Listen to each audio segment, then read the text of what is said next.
motivated by the most recent global debates around the macro implications of fuel subsidy reforms.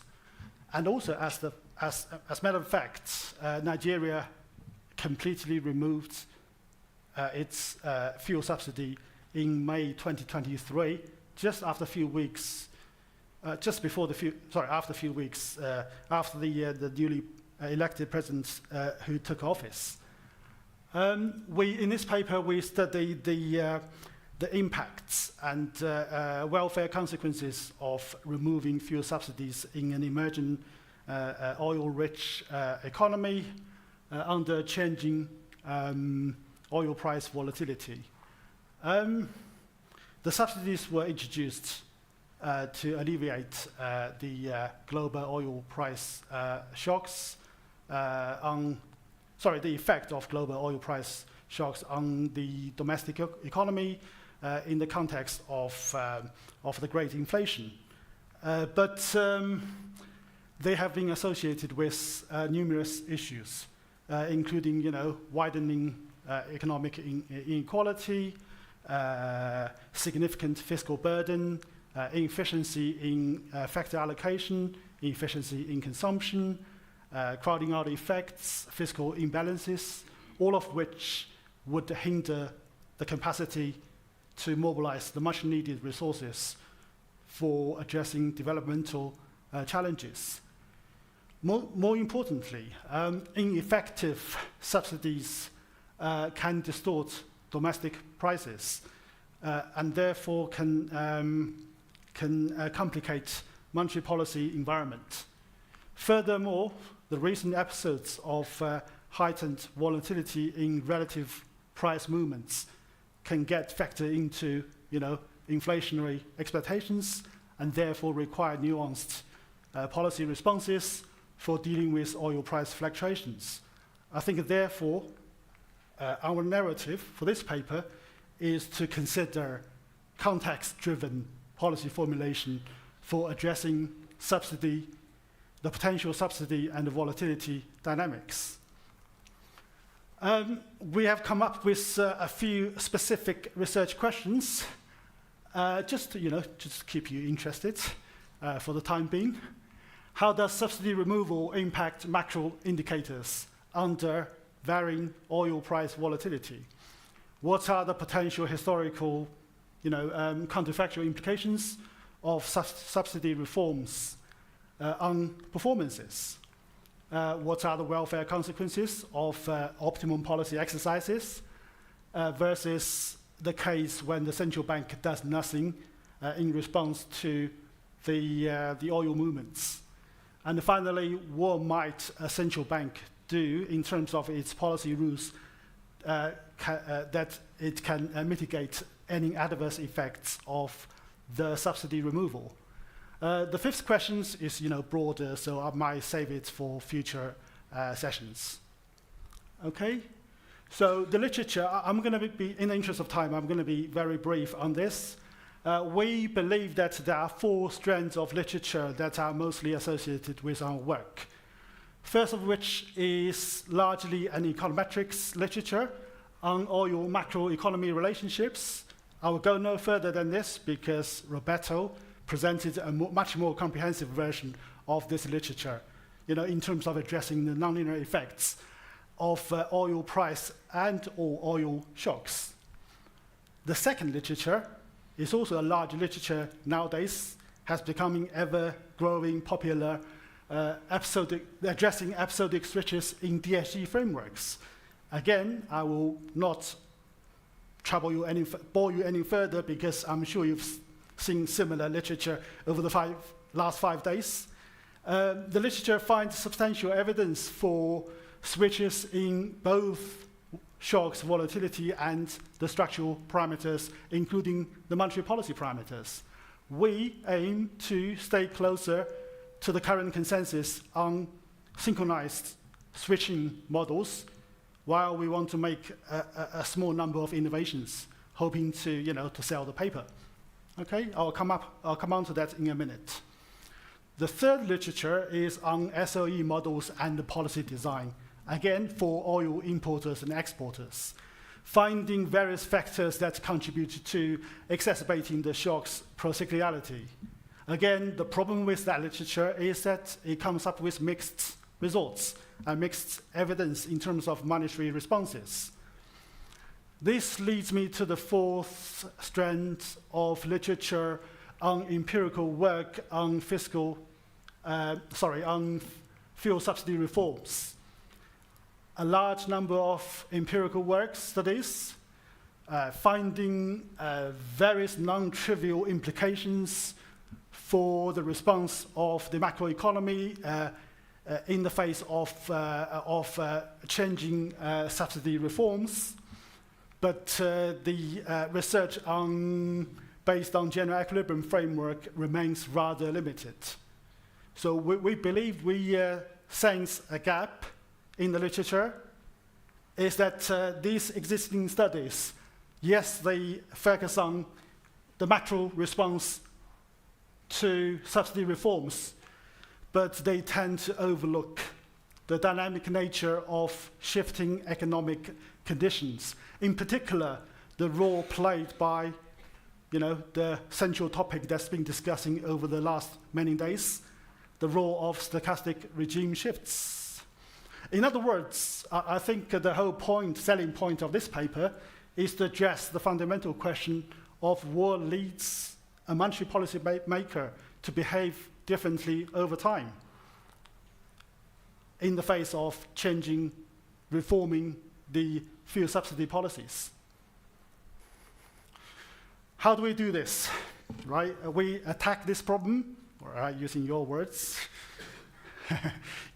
based on a small open economy, yet another small open economy DSG model. Fitted to Nigerian data using Bayesian methods. Then we go on to study optimized simple rules to consider the policy effects and all the welfare consequences using the highly influential RISE toolbox. Yet again, another application using the popular RISE toolbox for this workshop. We focus on only the simple Taylor type rules that are operational in the sense that they are simple and practical for the public to monitor whilst mimicking the properties of optimal Ramsey policy. Again, I'm repeating the key feature of the work. One feature lies on the incorporation of stochastic shifts in both synchronously addressing oil price volatility and the ensuing monetary policy adjustments, which are both potentially time varying over time. Okay? And the focus remains on studying the interconnection or interplay between how uncertainty driven by oil volatility can potentially change the way a central bank adjusts its simple rule, Taylor-type rules. More specific objectives. We analyze the macro implications under potential different alternative policy scenarios. No policy experiments are done without considering counterfactual, simulated different policy scenarios. So this is how we're going to, go about solving our issues. In the meantime, we hope to understand better the central bank behavior in the face of, volatile oil prices and also in response to potential fuel subsidy reforms. In particular, we hope to evaluate the extent of which a central bank can adjust its policy in response to volatility, and we also want to, if we succeed, assess the central bank's role in potentially mitigating any adverse effects of such reform or policy change. Okay? Now, a brief review of results. Just in case you want to get on with your work for the remainder of the session. First result on, monetary responses. We do find time-varying monetary policy adjustment that's synchronized with uncertainty, driven by heightened volatility because of the oil price movements. In terms of the behavior we find for our central bank, the Nigerian central bank, the Central Bank of Nigeria, one result is as follows. During highly volatile periods, the central bank tends to place so much more emphasis on output growth, while responds less to inflation, less to exchange rate stabilization, but in times of uncertainty, the central bank tends to adjust interest rate much faster. Right? So reflecting the changing behavior, time-varying behavior of this central bank in response to volatility.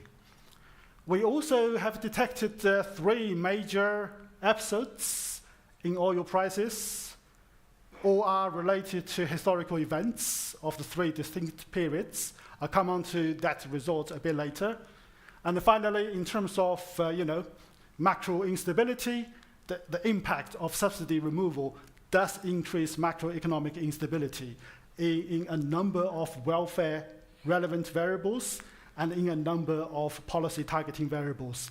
Therefore, the fact that subsidy has been removed implies that the welfare cost of business cycles can increase after the removal. As I said, no policy experiments are completed without considering alternative counterfactual simulations. So we compare the performances under 2 different scenarios. Suppose that subsidies were or were not in place historically. So we present the actual economy, the historical economy, where subsidies were in place.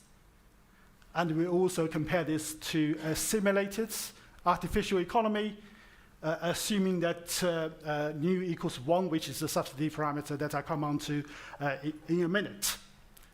Otherwise, the economy would remain the same. Then the result would complete with, robustness checks or sensitivity analysis, just to satisfy any referees that might ask the same question. Right, so we re-estimate the model we reassess the model results based on posterior distributions. A brief plan of everything, I'll talk about the model briefly, presenting only the key features. In the interest of time, I'm not going to go through the standard parts of the model. You won't be interested. We briefly then talk about parameterization, the filtering results, filtration results. I always manage filtering results. We then talk about macroeconomic implications, stabilization implications, optimum policy results. So we come up with some policy implications or recommendations for the Nigerian economy central bank, or perhaps for similar other economies that are facing similar challenges, and that we might not have time to go through validation at the end. So the model, in the interest of time, I've condensed the whole model onto 1 page. So I'll just summarize everything. In a small open economy, otherwise standard, we have the following special features that are capturing the features that we believe are relevant to our small open economy. There's an oil firm, which is earned by the government and also foreign directors. Oil is in households' consumption bucket, as well as in the oil firm's extraction production technology. As is standard in emerging economy DSG modeling, the model is a tank model. There are 2 sets of agents. One set is non-Ricardian, those who have to consume out of their working wage because they have limited or no access to financial markets. And the remainder fraction of households are Ricardian, representing the wealthy ones for this economy. there's a few pricing, or there's a refined oil pricing rule that implies an implicit subsidy regime. The fiscal policy will respond to oil revenues, will respond to the subsidy payments, as well as to lagged debt as is standard, as well as to the oil output as is standard. I assume that the LOP, the law of one price, does not hold for importers. This includes both the fuel importers and also the goods importers. By implication, this implies incomplete exchange rate pass-through into import prices, right? Import prices that they do not move immediately or in a one-to-one relation with the exchange rate. And to achieve that, as I briefly touched on this yesterday, we assume the importers are local currency price-setting firms. Okay, a fraction of them. Finally, our economy switches exogenously between regimes of oil volatility and the monetary policy coefficients over time. Perhaps I'll just take you to one page by clicking this hyperlink button so I can go a bit further into the details. Can I? Yeah. I would jump, and it won't work. I would click on this button, which would take me to the page, but it doesn't seem to work for some reason. There you go. Thank you. Okay.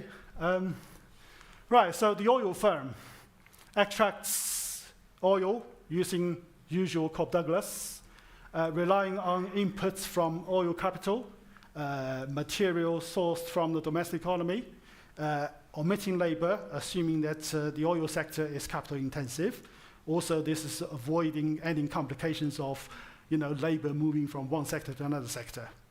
For simplicity, the oil capital accumulates by foreign direct investment in the following form, assuming FDI is the outcome from the negotiations between the government and the multinational enterprises which want to invest gas and oil-related materials into the open economy. Then FDI responds to the real price of oil, PT star. Rho captures the inertial in the law of motion. And our PT star follows the usual AR1 form with switching mechanisms. Right? The switching is taking place in both volatility and also persistence of this shock, of the oil price shock. Okay? Changing from one regime to another regime. So now I can go back. Hopefully you will go back. I'm sure you will. Okay, thank you. Then I would naturally move on to the the next important page that I want to take you through, which captures our modeling mechanism for the subsidy. Thank you. Fairly quickly, refined oil imported at a lending price by the government, which then sells imported fuel at a regulated price to households and firms, based on the following rule, which is a convex function that combines the lending price and the previous period regulated subsidized price. Okay, so this defines the important parameter nu. Okay, I mentioned about the LOP gap associated with the imported price of fuel, so I'm going to skip that. So the scenario that I'm assuming is that if nu is estimated, then the economy is under a partial subsidy regime, and if we impose nu to be equal to 1, this completely wipes out the subsidy regulation, according to this simple rule. Sorry. Escape first. Yeah. Oh, escape, sorry. Thank you. Can I? Can you go full screen again for me? I promise I won't click any more buttons. I'll wasting your time. Can you go full screen for me, please? Now, the all-important mechanism that I want to be presenting is the monetary policy rule, from which I think you saw a preview from Lucira last night. Not last night, yesterday afternoon. I don't know what happened last night. Sorry for messing. I knew those buttons weren't that reliable. Yeah. I am not. Technology fails me again.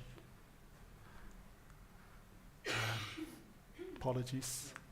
Okay, there we go. The monetary policy, all coefficients are subject to switching. The version that you saw briefly yesterday with the session yesterday is that we want to first of all, policy parameters are captured by the same switching process, depending on the oil volatility. To study the behavior of the policy that's affected by volatility, the heteroscedasticity of oil prices, we developed this flexible yet hybrid setup that splits the behavior of policy into two parts. The systematic parts, which responds to, which captures the central bank behavior regardless of oil regimes, and the switching parts, which are usually standard, that respond to changing oil prices. In this sense that the setup is so flexible, we capture an explicit role in oil price volatility thereby capturing the increasing uncertainty faced by policymakers. This slide probably is Junior's favorite slide, so I'm going to skip. Next one also perhaps his favorite slide, so I'm going to skip, just only because in part you've seen this mechanism many times. So I'm just going to quickly, okay, I'll skip this one. Estimation. You know, the all-important message, I think, is that there are asymmetric effects. Feels like that I mentioned this before.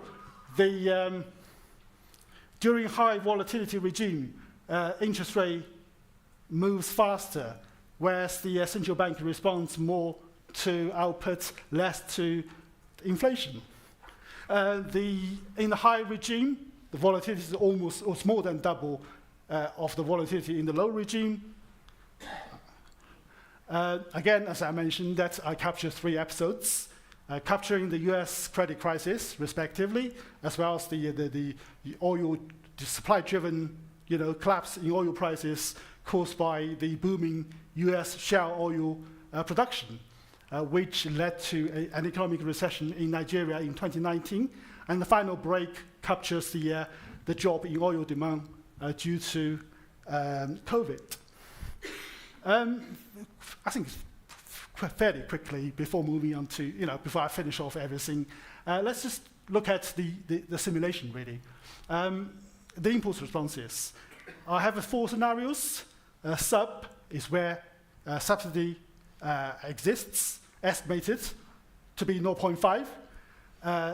No sub is where subsidy is removed, nu equals 1. So solid line, dashed line, blue is the low regime-specific response. Red is high volatility response.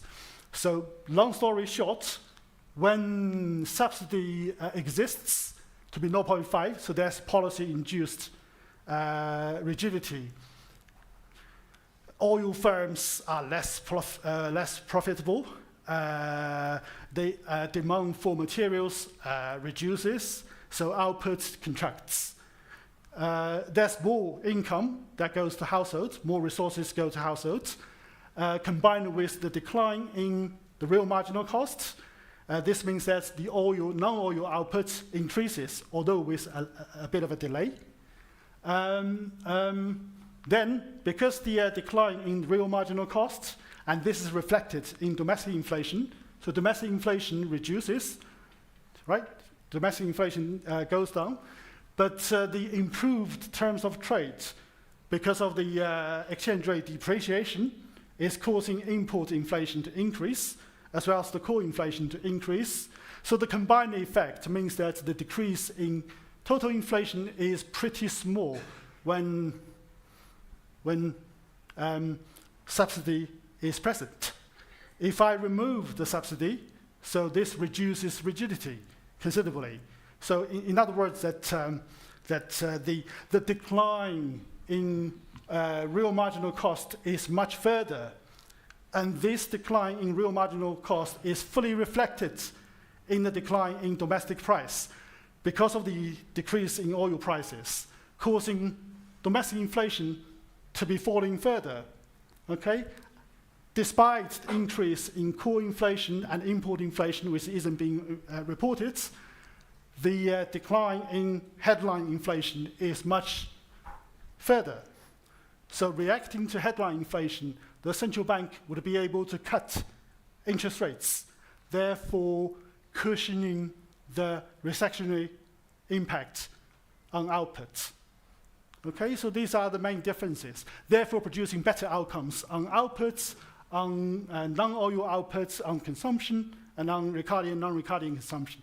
Final important message, I think, is that the increase in Ricardian consumers is much bigger than the increase in non-Ricardian consumers due to the effect of subsidy removal, basically implying that the benefits associated with the removal of subsidy go more to the Ricardian, the wealthy consumers, whereas the poor consumers, they benefit much less from the effect of the subsidy removal. I've got no time left, am I? That's 1 more minute just to have a look at, just to conclude a bit.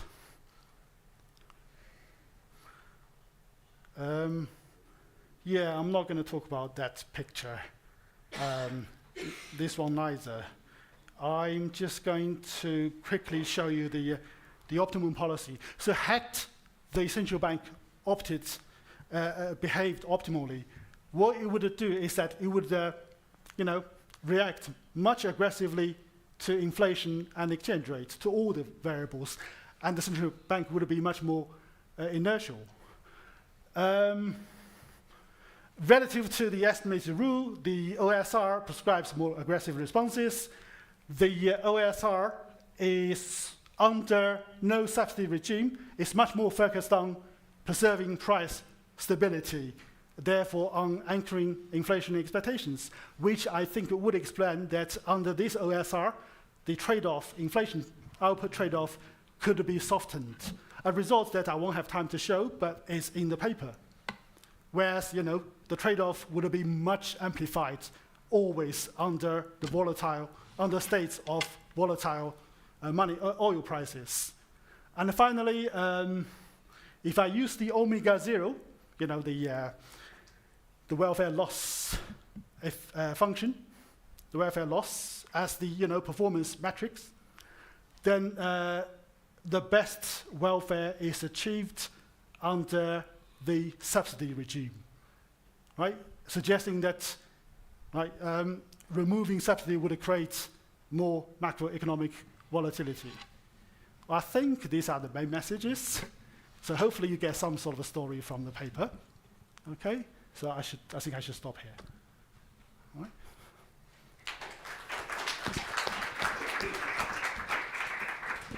Questions?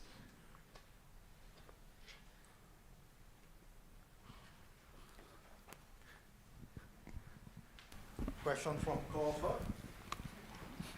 Yeah, I want to attack the paper. So, Bo, thank you for a good presentation. I was wondering, if you show this welfare to a policymaker who wants to remove subsidy, will the policymaker go ahead and still remove subsidies? Because you're saying that the welfare is higher under the subsidy regimes. I would say that the implication, the recommendation would be considering if the policy effect with caution that this can be combined with the use of fiscal policy. So this might suggest a better coordination between monetary policy and fiscal policy. In which case, that's the induced macroeconomic volatility can be mitigated by the use of fiscal regimes, fiscal consolidation methods. So that would be sort of my first line of suggestion on the face value of the results.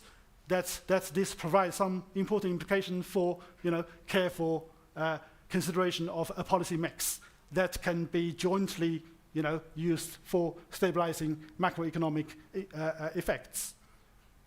Okay, that would be.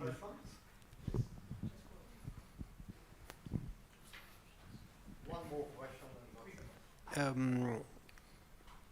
I mean, personally, possibly also many others, do not have much information about Nigeria as an economy. So you possibly need to have an introduction, one page where you explain, because you are characterizing this as an economy, it's a standard economy, obviously with oil specialized activities going on, but it's like, everybody's maximizing profits, consumption is and so forth. So all elements which I find a bit difficult to believe. There is war going on, most likely there are situations. So possibly, sure is my ignorance, but I think, you should match the reality of Nigeria with, a model, and therefore you could, in that sense, you have to convince the reader that the simulations make lots of sense because on blah, blah, blah. Well, absolutely, thanks for that. I mean, due to the limited space of slides, I wouldn't be able to include this kind of information in the presentation. But yes, you're quite right. It was also raised by another referee. So it's been included, the motivation of using Nigeria as the benchmark economy in our current introduction. I mean, the justification is simple. I think it's just twofold. It's been probably the biggest oil exporting economy in Africa, or the fifth biggest oil exporting economy in the world. It's been, exporting oil.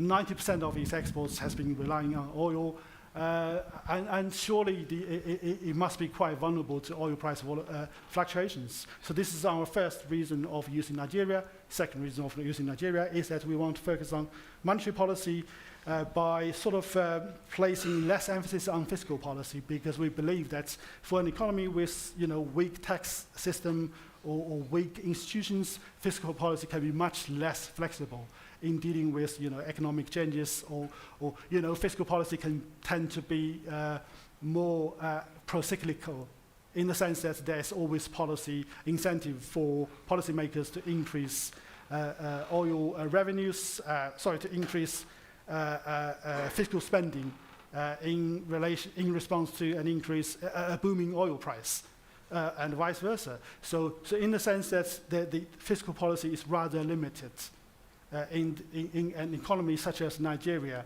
so allowing us to have an incentive to consider monetary policy to be the main policy for demand stabilization and the price demand stabilization and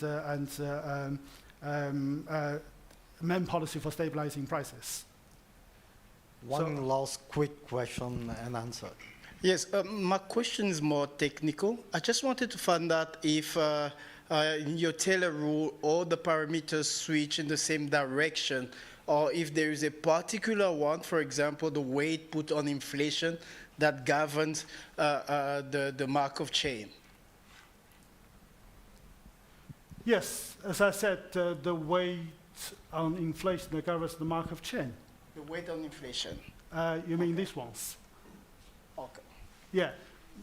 Yes, the response to inflation, in our view, in our results during high volatility regimes is weaker. I think the reason for this is pretty simple. Just imagine a shock is large and persistent.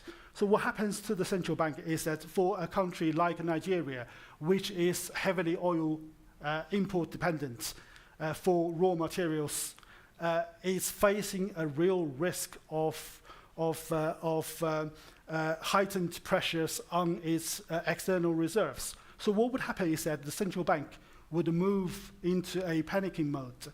The central bank would panic, would be facing a policy dilemma. Should it pursue output growth or should it stabilize prices? What would happen is that if the shock in a more volatile period is large and persistent, the central bank faces a real risk of jeopardizing its natural resources, its external reserves being jeopardized, right? Especially when the central bank, the hands of the central bank are tied in the sense that it's unable to devaluate its currency. So what would happen is that monetary policy would be placing perhaps more weight on output demand stabilization in this sense. If there was no policy dilemma, then the central bank would pursue its inflationary targets as intended. But since the shocks are large, are volatile, are persistent, potentially driving the external reserves, by a huge amount, rendering the central bank to place more weight on output. I think this is the reason why we believe that the weight on output, the response on output is higher. Thank you. In the high regime. Thank you so much, Okay. Mo. We saw the 10 minutes out. Sorry.